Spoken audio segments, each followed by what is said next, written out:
warahmatullahi wabarakatuh. Selamat berjumpa kembali dalam ruang pembelajaran fisika. Kali ini kita akan masuk ke pokok bahasan yang berkaitan tentang hukum Kirchhoff. Jadi hukum Kirchhoff ini adalah salah satu hukum yang mengatur tentang persoalan arus yang mengalir pada sebuah rangkaian tertutup. Jadi hukum Kirchhoff itu menyatakan bahwa jumlah tegangan, baik tegangan yang bersumber daripada baterai maupun elemen, maupun tegangan pada hambatan dalam sebuah rangkaian tertutup itu jumlahnya sama dengan 0. Jadi sehingga pernyataan ini bisa kita tuliskan sebagai bahwa sigma, jadi E itu elemen ataupun baterai, jadi elemennya jumlah elemen dijumlahkan dengan tegangan pada R itu sama dengan 0. Ini adalah hukum Kirchhoff. Nah, namun demikian hal yang paling mendasar untuk kita memahami adalah yang berkaitan dengan jumlah elemen ini, ya. Karena hal yang pokok kita harus menentukan, karena kalau menyatakan jumlah elemen, ada satu elemen yang bernilai negatif dan ada mungkin yang bernilai positif.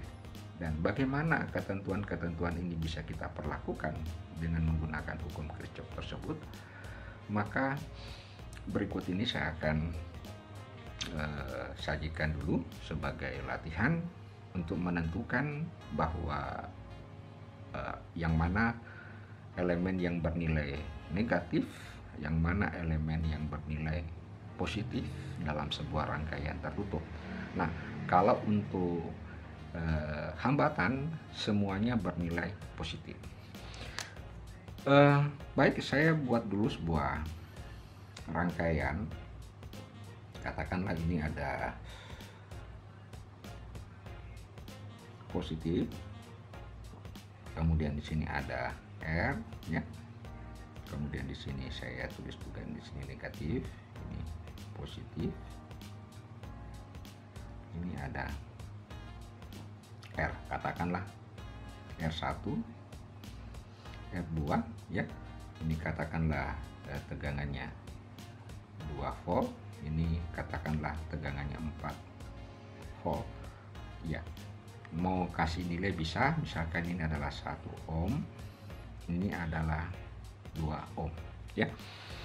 Nah, yang pertama kita harus tahu adalah kemana sebenarnya arah arus ini, apakah searah perputaran jarum jam atau berlawanan arah perputaran jarum jam. Jadi penentuan arah arus itu yang paling pertama kita harus lakukan setelah kita menggambarkan rangkaian tertutup atau setelah kita menggambarkan loopnya. Nah, ada trik yang ingin saya sampaikan bahwa bagaimana cara kita memprediksi arah arus, apakah searah perputaran jarum jam atau berlawanan arah perputaran jarum jam. Nah, triknya itu pertama, kalau misalnya di dalamnya terdapat lebih dari satu elemen, maka kita mencari elemen-elemen yang memiliki nilai terbesar. Katakanlah itu adalah 4 volt, ya. 4 volt. Maka penetapan arah arus maka diawali dari elemen yang memiliki nilai tegangan terbesar, ya. Nah, ini 4 volt berarti arah arusnya karena ini positif, jadi kita mulainya. Nah, kita pilih arah arus yang searah dengan arah jarum jam.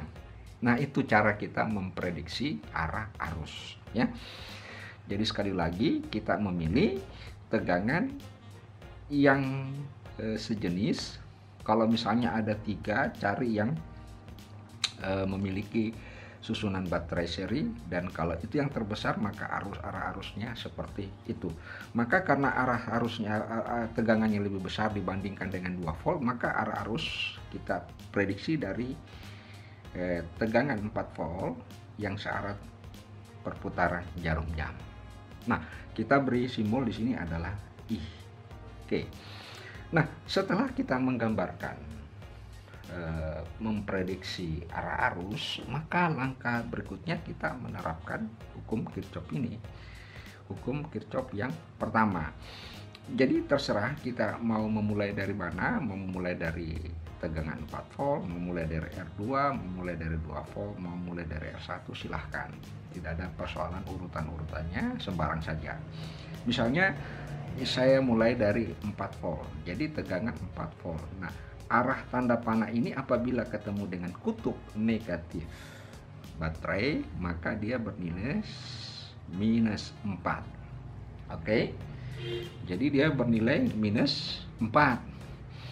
Terus ini kalau kita perhatikan, jadi ini kan melingkar, berarti ketemu dengan R2, berarti R itu selalu bernilai positif, maka ditulisnya I sama dengan R2 atau ya oke, enggak apa-apa. Kemudian ini lagi ketemu dengan positif, berarti bernilai 2. Nah, ketemu R1 tentu tambah di R1 sama dengan 0. Nah, sehingga kalau ini kita jumlahkan, ini sama dengan 2 ditambah I. Ya, R1 ditambah R2. Nah, berarti I sama dengan sama dengan 0, berarti I sama dengan minus 2 per R1 ditambah R2 sama dengan minus 3, karena kalau ini pindah jadi minusnya, jadi akhirnya sama dengan 2/3 ampere. Artinya apa?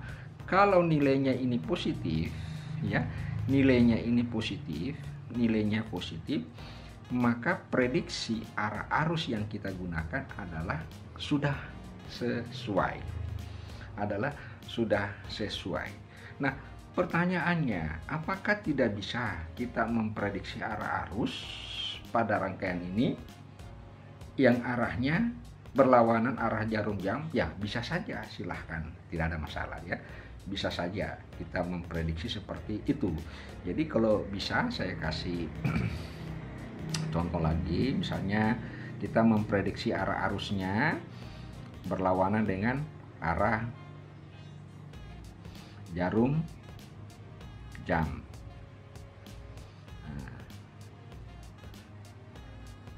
Ya, misalkan ini 2 volt, ini 4 volt, ini 1 ohm, ini 2 ohm ya. Jadi kita memprediksinya bukan lagi searah jarum jam. Nah, bisa, silahkan. Nah, misalkan kita memprediksinya berlawanan arah jarum jam ya. Nah, tentu kalau kita lihat ini berlawanan arah jarum jam, jadi berarti ini I-nya ketemu dengan negatif, berarti minus 2. Ketemu dengan 2 ohm ya, berarti tambah 2I. Ketemu dengan positif, tambah 4, ketemu dengan 1 ditambah I sama dengan 0. Berarti nilainya ini adalah 2 ya. Ini 3 pindah ke sini sama dengan minus 3I. Berarti I sama dengan min 2/3. Nah, coba kita lihat min 2/3. Nah, kalau kita temukan nilai arusnya adalah min 2/3, berarti prediksi arus kita ini sebaliknya ya, berkebalikan. Artinya prediksi arah arus kita ini yang kita tulis seperti ini harus diputar, dibalik ya, karena hasil terakhirnya kita dapatkan min 2/3. Kalau sesudah sesuai positif, berarti maka dia akan sesuai, sehingga arah arusnya bukan arah berlawanan arah jarum jam, tapi arah arusnya adalah searah dengan jarum jam. Oke, Jadi kesimpulan saya, saran saya, jauh lebih bagus jika dari awal di dalam memprediksi arah arus kita sudah benar. Mekanismenya seperti tadi, kita memilih tegangan yang terbesar dan kita memulai arah arusnya sama dengan arah tegangan yang terbesar. Baik, saudara-saudara sekalian, kita lihat, kita lanjut lagi. Saya berikan sebuah contoh soal. Ada sebuah rangkaian, ya. Misalkan ini ada sebuah rangkaian, kemudian di sini ada R, kemudian di sini juga ada R, kemudian di sini ada tegangan arahnya gini, kemudian di sini ada R, kemudian di sini ada tegangan, ya. Ini tegangan. Oke. Nah, nilai masing-masing tegangan saya langsung saja tulis 2 volt, ya. Ini 5 volt misalnya, ini 4 volt. Nah, ini tegangannya 2 ohm, ya. Ini tegangannya 1 ohm dan ini tegangannya 4 ohm, dan katakanlah ini titik A dan B. Ini semacam apa? Contoh soal ini terdiri atas apa? 2 loop, ya. Terdiri atas 2 loop. Kita ingin menentukan berapa besarnya. Jadi pertanyaannya saya tuliskan dulu. Jadi pertanyaannya, tentukan, ya, tegangan VAB. Jadi kita ingin menentukan berapa besar tegangan VAB.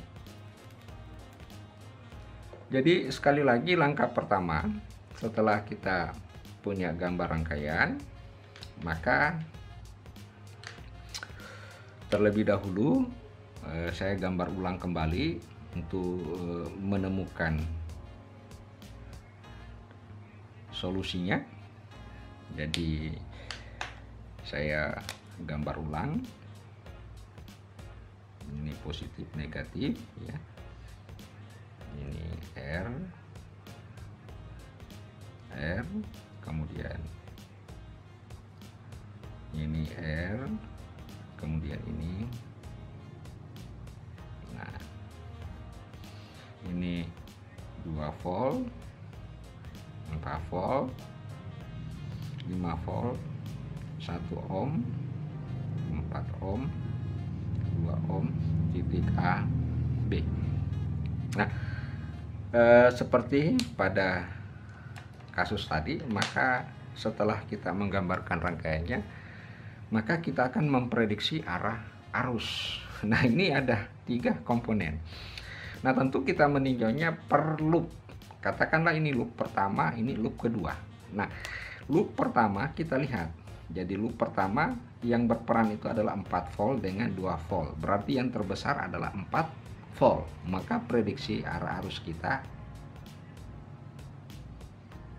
nah, kita katakan adalah I1. Begitu kan? Sesuai dengan penjelasan tadi. Nah, kemudian berikutnya antara 5 volt dengan 4 volt, ya. Karena ini besar dibandingkan dengan ini, maka kita bisa tulis ini adalah I2.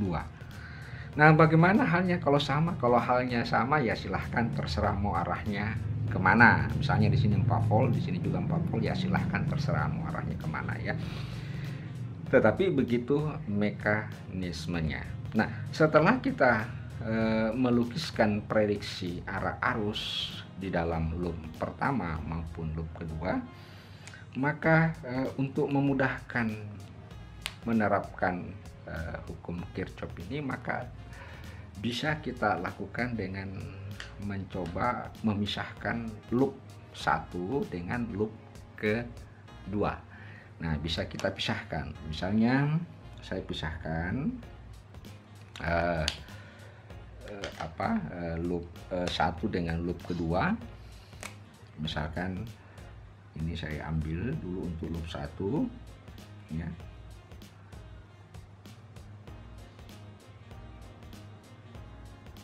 Nah, ini tegangan. Oke. Ini 2 volt. Ini 1 ohm. Ini 2 ohm ya. Nah, ini 4 volt. Nah, arah arusnya I1. Oke. Nah, itu untuk loop pertama. Tetapi ternyata di bahagian A dan B ada juga arah arus yang bergerak ke AB. Arahnya kemana? Ke bawah. Nah, ini yang kita sebut dengan I2. Tetapi meskipun demikian, yang paling menentukan nilai-nilai tegangan apakah dia positif ataupun negatif bukan I2 tetapi I1 ya. Bukan I2 tetapi I1. Nah, kita mulai dulu. Ini ketemu ya. Ketemu positif ya.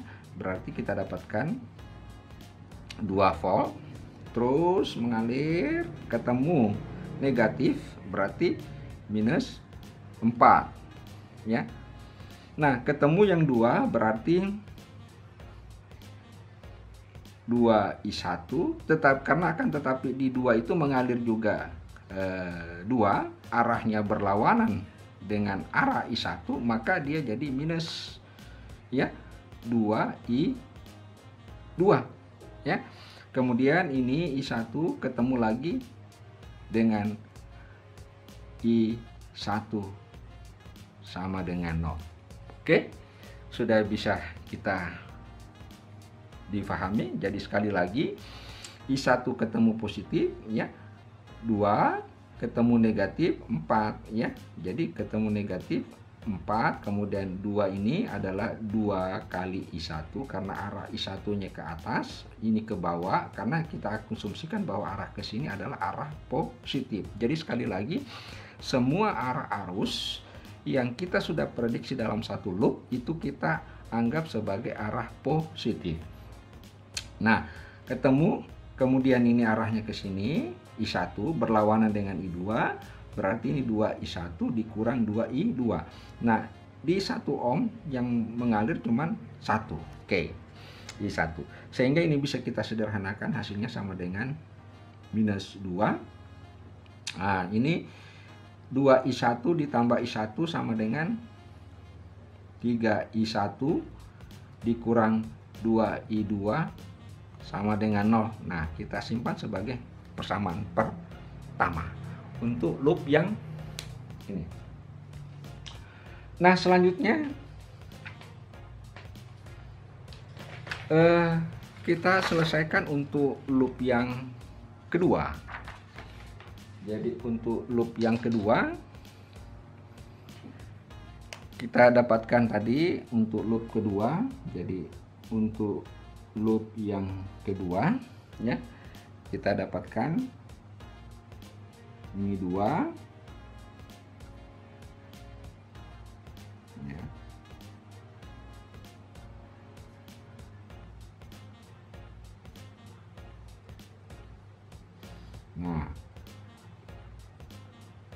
Nah, arah arusnya I2, ini 2 ohm, kemudian 4 ohm, ini sama dengan 5 volt, ini sama dengan 4 ya, sama dengan 4 volt. Dan yang di A dan B ya, A dan B juga mengalir arus arahnya ke atas, yaitu sebesar I1 ya, sebesar I1.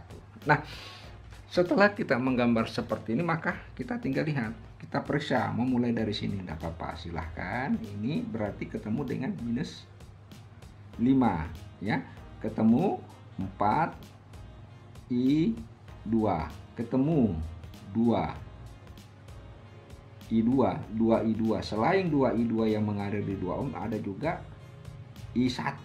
Nah, karena ini yang menjadi positif untuk di loop kedua, maka ini berlawanan arah dengan berarti jadi negatif dikurang 2I1 ya. Dikurang 2I1, kemudian ini I2 ketemu positif ditambah 4 sama dengan 0. Nah, kemudian kita tinggal sederhanakan ini min 1 ya, kurang ya, min 1 kurang 2 I1, ini 4 tambah 6 I2 sama dengan 0. Ini persamaan kedua. Nah, setelah kita menemukan persamaan satu dan persamaan kedua tadi, maka kita mencoba mengeliminasi atau mensubstitusi salah satu variabel dari arus tersebut. Jadi, misalkan saya dapatkan tadi persamaan satu. Jadi di persamaan satu kita dapatkan itu sama dengan minus 2 ditambah 3 I1 dikurang 2 I2 sama dengan 0. Kemudian ini min 1 kurang 2 I1 ditambah 6 I2 sama dengan 0. Nah, ini bisa kita kali 3, ini dikali 1 ya. Sehingga kita dapatkan ya, nah, ini kali 3 sama dengan minus 6. Ini kali 3 9 I1 kali 3 minus 6 I2 sama dengan 0. Min 1 kurang 2 I1 ditambah 6 I2 sama dengan 0. Kemudian kita jumlahkan ya. Kenapa dijumlahkan? Karena I2 nya sudah hilang. Jadi ini tinggal minus 7 ditambah 9 kurang 2 sama dengan 7 I1 sama dengan 0. Dengan demikian kita dapatkan I1 sama dengan 7 bagi 7 sama dengan 1 ampere. Berarti prediksi arus kita sudah benar ya. I1 nya berlawanan arah ini. Nah, selanjutnya kita mencari I2. I2-nya itu kita bisa dapatkan dengan memilih salah satu persamaan di sini, bisa yang ini ya, atau bisa yang ini, silahkan. Misalnya saya pilih yang ini bisa juga ya, silahkan dipilih saja. Misalnya ini untuk menentukan I2. Jadi ini masukkan ke persamaan, katakanlah persamaan 2 ya. Jadi kita dapatkan min 1 dikurang 2 I1 ya. Nah, kali 1 ya, 2I1 ditambah 6I2 ya. Jadi ini sama dengan minus 3. Ini pindah ke sini min 6I2 sehingga kita dapatkan I2 sama dengan minus 3 minus 6 sama dengan 1/2 ampere. Jadi I2 nya juga bernilai positif, I1 nya juga bernilai positif. Dengan demikian kita dapat katakan bahwa prediksi arus yang kita lakukan ini sudah benar, sudah sesuai karena masing-masing sudah bernilai positif. Oke. Nah, selanjutnya bagaimana cara kita menentukan tegangan VAB? Jadi saya gambar dulu, ini A ya. Kemudian ada tegangan AB, kemudian di sini ya 4 volt, kemudian di sini tegangan EAB ya. Nah, ternyata tegangan VAB itu tadi harus ke sini sama dengan berapa? I2 ya. Harus ke sini ke atas ini sama dengan I1 ya. I1 nya sama dengan 1 ampere, I2 nya sama dengan setengah ampere ya. I1-nya 1 ampere, I2-nya 1 ampere. Sehingga arus yang lewat ke AB itu arahnya ke atas sebesar, dijumlahkan saja ini, katakan IAB ya, sama dengan setengah ampere gitu ya. Jadi setengah ampere. Nah, bagaimana cara kita menentukan tegangan VAB? Nah, yang pertama kita harus perhatikan, jangan dulu memikirkan tegangan VAB ya. Jangan memikirkan dulu tegangan VAB. Kita melihat arah arus. Arah arusnya adalah arahnya ke atas, maka cukup kita tuliskan VBA karena arah arus dari B ke A, VBA ya. Dari arah arusnya adalah VBA. Kemudian ketemu arah arus ini ketemu negatif ya. Negatif berapa? Negatif 4. Di sini kan 4 volt. Jadi arah arusnya ketemu negatif 4, berarti tulis 4. Gitu ya. Tulis 4 volt. Kemudian ketemu dengan R di sini sama dengan 2 ohm. Berarti 2 kali 1/2 tambah 2 kali 1/2. Jadi tegangan VBA itu sama dengan minus 3 volt ya. Karena yang dicari adalah VAB, maka VAB sama dengan minus VBA. Oke.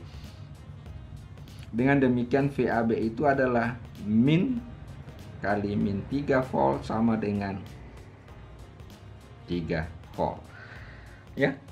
Jadi tegangan VAB sama dengan 3 volt.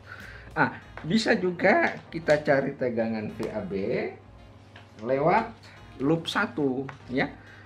Nah, jadi bisa saya tulis gini ya. Ini 1 ohm, ini. Nah, bisa kita cari juga lewat sini. Nah, ini B, ini A ya. Karena arah arusnya ke sini ya. Ini arah arus I1 sebesar berapa? Sebesar 1 ampere. Berarti bisa juga kita cari lewat loop 1 ya. Sebenarnya bisa kita cari lewat loop 1.